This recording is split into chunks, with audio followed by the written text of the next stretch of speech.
इस पानी को पीने से हम अमर नहीं हो जाएंगे, लेकिन इससे ये साबित होगा कि हम बेइंसान हैं। ये वो लाइन है जो 20 मार्च 1927 को बाबा साहब ने चवदार तालाब से पानी पीने से पहले कही थी। चवदार तालाब पानी से पानी पीकर बाबा साहब ने न सिर्फ करोड़ों दलितों को इंसान का दर्जा दिलाया, बल्कि सदियों पुरानी ब्राह्मणवादी परंपरा के खिलाफ क्रांति का बिगुल भी फूंक दिया। कोलाबा जिले के महाड़ में स्थित चवदार तालाब में ईसाई, मुसलमान, पारसी सभी पानी पी सकते थे। यहाँ तक कि पशु और कुत्ते भी तालाब के पानी का इस्तेमाल कर सकते थे, लेकिन दलितों को इस पानी को छूने की इजाज़त नहीं थी।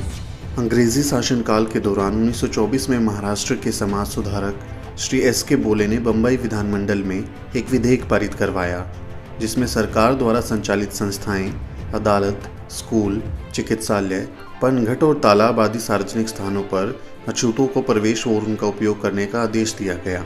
सवर्ण हिंदुओं ने नगरपालिका के आदेश को भी मानने से इनकार कर दिया था। विलायत से अपनी पढ़ाई पूरी करके लौटे बाबा साहब अम्बेडकर इन दिनों दलितों, शोषितों के बीच जागृति और संगठन के काम में जुटे थे। उन्हीं दिनों महाड़ तथा आसपास के कोंकण इलाके के दलितों के बीच सक्रिय लोगों ने एक सम्मेलन की योजना बनाई और उसके लिए डॉक्टर अम्बेडकर को आमंत्रित किया। महाड़ के वीरेश्वर थिएटर में हो रहे इस सम्मेलन में लगभग 3000 लोग इकट्ठे हुए थे, जिनमें महिलाएं भी शामिल थी। इसी सम्मेलन में बाबा साहब ने 3 सूत्र दिए थे। बाबा साहब ने कहा था, 3 चीज़ों का तुम्हें परित्याग करना होगा। उन कथित गंदे पेशों को छोड़ना होगा जिनके कारण तुम पर लांछन लगाए जाते हैं। दूसरा, मरे हुए जानवरों का मांस खाने की परंपरा को भी छोड़ना होगा। और सबसे अहम है कि तुम उस मानसिकता से मुक्त हो जाओ कि तुम अछूत हो। सम्मेलन में लोगों से बाबा साहब ने यह भी कहा था, क्या यहाँ हम इसलिए आए हैं कि हमें पीने के लिए पानी मैसर नहीं होता? क्या यहाँ हम इसलिए आए हैं कि यहाँ के जायकेदार कहलाने वाले पानी के हम प्यासे हैं? नहीं, दरअसल इंसान होने का हमारा हक जताने हम यहाँ आए हैं।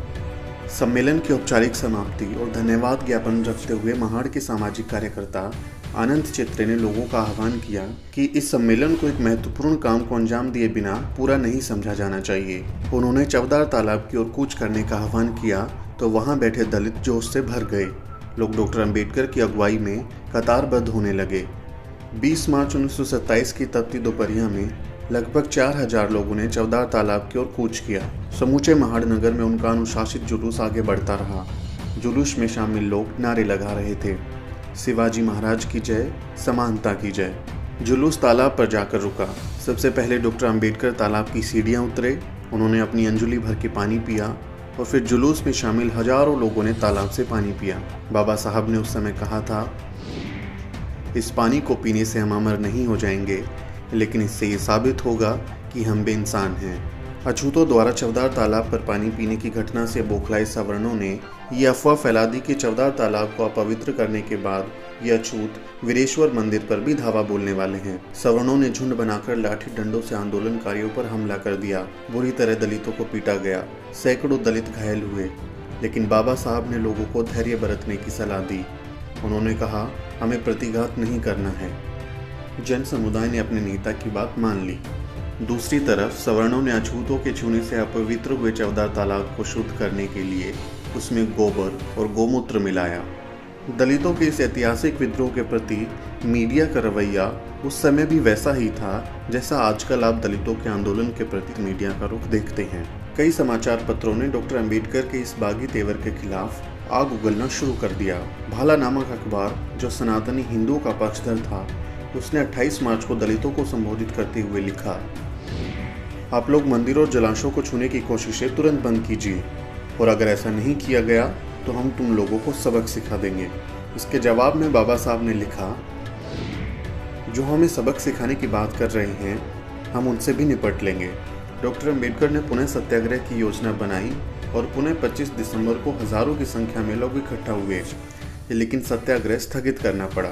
डॉक्टर अम्बेडकर ने बम्बई हाई कोर्ट में लगभग 10 साल तक ये लड़ाई लड़ी और अंत में 17 दिसंबर 1936 को अछूतों को चवदार तालाब में पानी पीने का अधिकार मिला। महाड़ सत्याग्रह ने ही डॉक्टर अम्बेडकर के राजनीतिक जीवन को निर्णायक मोड़ दिया। महाड़ सत्याग्रह की घटना ने अम्बेडकर के अंतरतल को हिलाकर रख दिया। कल तक जो बचा खुचा भरोसा उनका हिंदू धर्म में था, वो भी इस घटना के बाद स्वाहा हो गया। वे भीतर से कर्रा उठे और उनका आक्रोश फूट पड़ा। उसके बाद उन्होंने अपने करोड़ों बच्चों की भलाई के लिए अपना पूरा जीवन लगा दिया। आप देख रहे हैं द शूद्र।